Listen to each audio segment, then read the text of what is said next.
Grateful for Darryl and you doing this and passing on your message. I've learned a lot from you. All right, and our deep appreciation to you and all of you as well. Thank you. Well, I came here from the Yukon. Are you familiar with that area? Are you saying you're from a potato? Well, I came here from northern Canada next to Alaska. Oh, all right. Up there in the Yukon, like a lot of people have seen a lot of UFOs. It's Yeah. very common. Yes. I'm wondering if it's like a hotspot area like Arizona or if there's a vortex or something. Yes. There are certain kinds of portals and vortices on your planet in the natural grid of the energy of the Earth that make it a little bit more conducive for certain kinds of passage from one realm to another. Yes.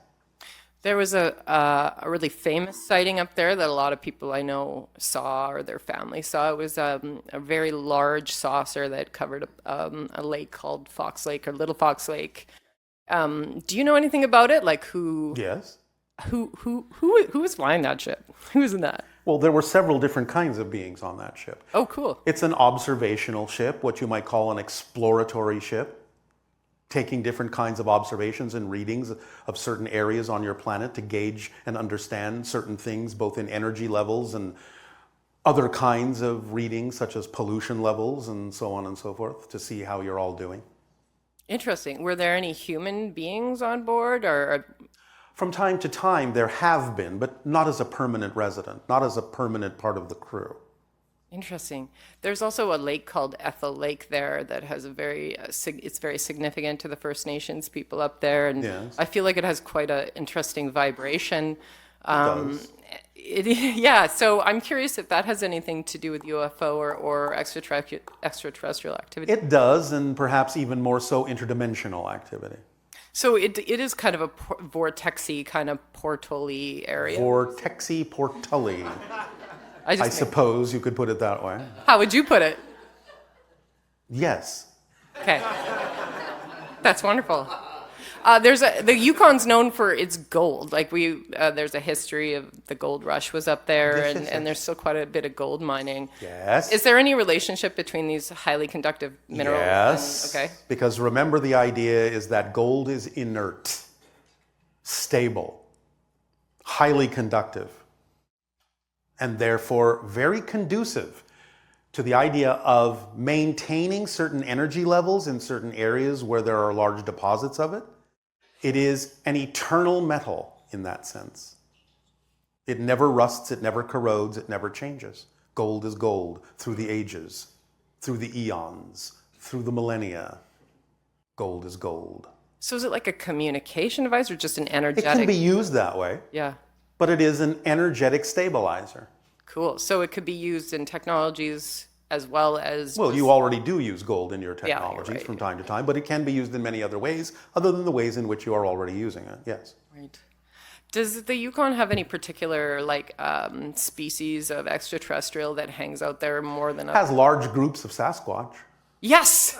Thank you. You know how many people up there are just going to want to hug you for saying that? So the Sasquatch, are they related to like Cro-Magnon? There's a lot of stories about that. They are mostly related to the idea of the early naturally evolved hominids on your planet that you refer to as Homo habilis, Oh, interesting. Homo erectus.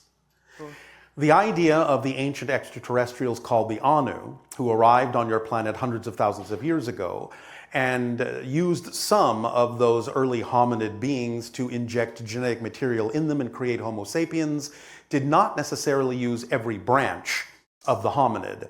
The ones that were not altered by extraterrestrial genetics continue to evolve into what you now understand to be Sasquatch. Therefore, they are the naturally evolved hominid of the Earth. If the extraterrestrials had not altered the DNA of some of the Homo habilis, Homo erectus beings, today you would all be Sasquatch. I believe it. But they have evolved to the point where they understand how to use interdimensional vortices, and that's why they're so difficult to find. That's also what the First Nations Yes. teach up there. They call it slipwalking. They can slip from one reality to another. Is there a whistling? People talk about them whistling. Yes, sometimes that's part of their language. Fascinating. Yeah. So you speak Sasquatch? Do you guys communicate with the Sasquatches or? Yeah, okay, got it. That's really amazing. Also, wow, I've got so many questions for you, Bashar. There is one particular female Sasquatch in that area that the information on which has actually been downloaded into the channel for his use in his novels. The name of that female Sasquatch is Tsemiquest. Tsemiquest. Yes, Tsemiquest. So in that area, you may allow yourself in meditational form, in contacting and connecting to nature and the earth, to open up to the idea of the vibrational name of Tsemiquest and see what happens. Cool. Yes, I hear it is quite cool up north. It is, yeah. That's right. It's nice here in LA. I have so many questions for you. Can I continue? For the moment. Okay. What are thoughts? Thoughts are one of the ways that the belief system uses the physical mind to reinforce their validity so that they can perpetuate themselves. In other words, belief systems have a certain structure. Since physical reality isn't really real, beliefs have to make you believe that they are. And therefore, they have to reinforce themselves to make you think that physical reality is solid and real. Therefore, beliefs will generate emotions, they will generate thoughts, they will generate behaviors, and thus generate experiences to reinforce the reality of what the belief is telling you is a fact, when in fact it's nothing more than a belief. But they have to do that in order for you to have a physical experience. Otherwise, if you didn't believe them, you would not be able to actually maintain a physical experience. You would see right through the illusion that your consciousness is creating. Now, when positive beliefs do that, you usually don't mind. But the negative beliefs have to use negative reinforcement. That's just the way they're designed. So in order to perpetuate themselves as a negative belief, they will usually do things and use tools and techniques in your emotions, in your thoughts, and in your behaviors to make sure you don't let them go. So one of the techniques they often use is fear. They make you afraid that if you let them go and stop believing in what they're telling you, that something worse will happen. That's just an illusion. It's just the way they work. You have to see through that as an illusion. Make sense? It does, and I'm wondering, like, they're unavoidable then because they help us create our physical experience? Or? Yes, but the idea is to then get to a place where you're in balance with yourself so that you can simply allow yourself to hold on to the positive beliefs, knowing that the negative beliefs are always there as a choice, but you simply don't prefer to choose them. You're not invalidating them. You simply recognize that they're there as an equal choice to anything you could believe is true, and you simply choose what you prefer without invalidating what you don't prefer. Yes? Yes, I understand. And when you experience a behavior, have an experience a behavior, have a thought, have a feeling, you know that it is the belief generating all of those because you cannot have a feeling or a thought or behavior or an experience in a vacuum. You have to believe something to be true first. It's the blueprint. The emotions are the builders of the house. The thoughts are the building materials that they use. The behaviors are the way the builders are building the house, and the experience is the house that was built that you live in. So if something is off kilter with the house and you don't feel comfortable in it, go back to the blueprint and look at the blueprint. Say, oh yes, I see, the blueprint is off here and off there. Let me put that back into alignment. Now the emotions that are generated by the beliefs to reinforce themselves as real will follow the blueprint and build the house with the correct building materials in the proper method of building, and they will build the house that you will be comfortable living in. Always go back to the blueprint. Always go back to the belief system. That's what generates it to begin with. So you use emotions and thoughts and behaviors and experiences to ask, what would I have to believe is true about myself in this circumstance in order to feel, think, behave, experience what I am feeling, thinking, behaving, experiencing? Then you can always trace it back, make the adjustments, and have a different experience because everything starts with the belief. Everything starts with the definition you buy into as true. Does that make sense? Oh, absolutely. That makes a lot of sense. So it takes me to another question. Yeah. I'm assuming you're familiar with the term a walk-in? I am, and it's not what most people on your planet think. Okay. A walk-in is simply an upgrade in your own soul, expressing more of itself through the same body. It's not literally a different other soul. It is your soul expressing more of itself, where the personality has released enough of its inhibitions and limitations so that it can express more of its true self, more of its higher mind, more of its soul through the same body. It will take on a completely different personality aspect, since personality is an artificial construct anyway. It's a mask. You are already all channeling yourselves into physical reality as these personality constructs, as these masks that represent what part of your greater being you are able and willing and allowing to come through. So when you have an upgrade within yourself, when you have a realization, a revelation, an aha moment, you can easily kick yourself to a higher vibrational frequency level and allow more of your true self, your full self, to come through, which will automatically, of course, alter the personality to some degree, because it has to in order to represent the upgrade. It's very cool. So Again, whatever temperature you want it to be. So, well, I'm from the Yukon, so everything's cool. All right. So yeah, that makes me wonder then, so by your awareness, Yes. Would you say that it's true that there aren't multiple occupants of the same body, or No. and you don't see a change? Because there is no occupancy? emptiness within your body. Your body is your spirit in physical terms. Wonderful. There's Because that no would have been my room next in question. it for anything else. You're not even occupying it. Yeah. Your spirit isn't in your body. Your body's in your spirit. Your body's in your consciousness. Yes. Remember, this is an illusion. Mm-hmm. You never actually leave the spirit realm. You're just Right. pretending that you have. Understood. Well, So then, when you're saying I'm like with a walk-in experience, Yes. the leveling up is outside of your physical body in the first place. Like the leveling Yes. up is happening on the so to spirit speak. level. So to speak, yes, it's outside your body, if you want to put it that way for convenience. But that's just physical terminology. Mm-hmm. That's just the way you experience things from a space-time perspective. Mm-hmm. Does that help? It does actually. It answers one of the other questions that I had. Well, thank you for allowing us to be so synchronous and efficient. Well, thank you so much for letting me come up here and ask you a question directly. Thank you for having the willingness and the boldness to do so. Thank you for all your gratitude. Okay.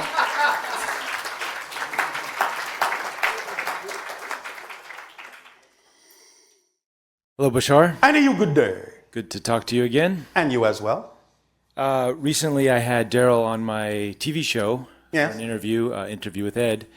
And during the interview, we all had a strange moment where the microphone or the microphone pack popped off his belt. Yes. And we were talking about contact experiences, contacting you in the physical. And right at that moment, synchronistically, pop goes the pack, and the microphone got ripped off. Yes. And we were kind of laughing and joking and saying what a synchronicity. And Are you going to ask if I was involved? yes, I kind of already knew the answer, but it's always nice to have this direct interaction to. Yes. So yes. All right. Next question. Well, I believe you have just answered it. So okay. Well, thank you. You helped. Thank you. Yes. Speaking of dreams, Yes. so in the lower astral realms, you were talking about lower astral realms where the ghosts hang out and these kinds of things. Is that similar to where the hybrids hang out? It's a little bit higher than that. Okay. It's more the higher astral. A higher astral. So when there's discussion of the hybrid realities merging with our realities, Yes. and we're getting closer to Yes. this dream state. Yes. You're actually moving your frequency a little bit more into the astral realm, still thinking it's the same physical realm when it's not. So That's part of the entire idea of the transformation and the ascension going on your planet at this time, is that you're actually no longer in the physical reality you used to be in. You're at a different level of it. You're at the level of it where the people, let's say from 500 years ago, would think you were ghosts. Ah. Will we become ghosts to them 500 years ago? Will we be able to interact with our 500 Some years? of you already have become ghosts to them. Interesting. Yes. So, Yes. okay, just thinking about that. So when we go back in, say, a meditation to do healing work for our past versions of ourselves, Yes. is that sort of, in a sense, are we becoming dreams for those versions? Sometimes you do it that way, yes. Leaving breadcrumbs for them to follow? You bootstrap yourself up, yes, from the future, so to speak. That's why recently in a transmission we talked about the idea that one of the things that is a major shift in your reality now is not so much gaining the information and experiences that you need in the present from the past, but from your future self, Right. so that you pull yourself forward. Closer to the Come future. on, little doggies. Come to be me. Come to be me. Come to be me. Here's some information for you, so you can be more like me. From the future, not the past. Interesting. So in recently I had a dream.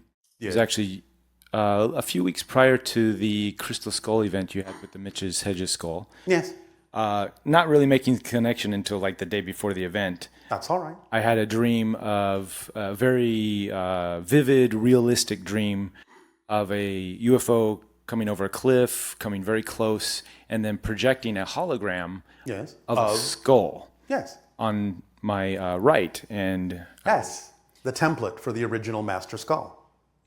interesting. And then Keep saying that. well, all of this is so interesting. It is. And that has sort of started a number of synchronicities on a quest for these skulls. And Yes. And are you having fun on that quest? very much. Oh, all right. I'm kind of busy with my show, so I'm trying to get that off the plate. Isn't that part of your quest? It is part of the quest. All right. It is. It is. And so, Yes. so speaking of skulls, Yes. you mentioned before that perhaps there were, and this is my interpretation, I may have got it wrong, but there were hybrids being keepers of some of the skulls? And I'm wondering if those were In a sense, but we're talking about a different level here. We're not talking about on physical reality. We're talking about some of the higher astral places that we've already discussed. and They are the keepers of the templates of the skulls. templates, so like astral versions of the skull. Yes. Okay. So they're not necessarily alive in physical bodies on the planet. That would be a different... The hybrids? The hybrids. Not yet. Not yet. But again, remember, as things merge We merge the worlds together. and they become physical on your world and you become more astral in theirs. And This is why we keep saying you need to meet us halfway. right. And for some of these skulls, they have different names. We got into Kukumats, we got Yes. into Sequoia and Pele, Yes. representing different archetypes. Yes. Maybe this came across before, I may have missed it, but what did the Pele skull represent? What archetypal energy? Do you not understand the idea of the power of fire in the earth? I do, yeah. It represents the idea of blood. The lava is the blood of the earth. So blood archetypes. I will do some research on that. Oh, all right. And with different races seeding the planet, we've talked about Mayans in the past. I'm wondering if you could go into what ET races helped seed that race, the race of the Mayans. What do you mean? What ET races? The Mayan. Or archetypal energies, I should say, connected to the Mayans. Would it be like more of a Pleiades energy or a Sirius energy or some other type of ET the race? Mayan people that you know of on the earth are the ancestors of an extraterrestrial race that are the Maya. Oh, okay.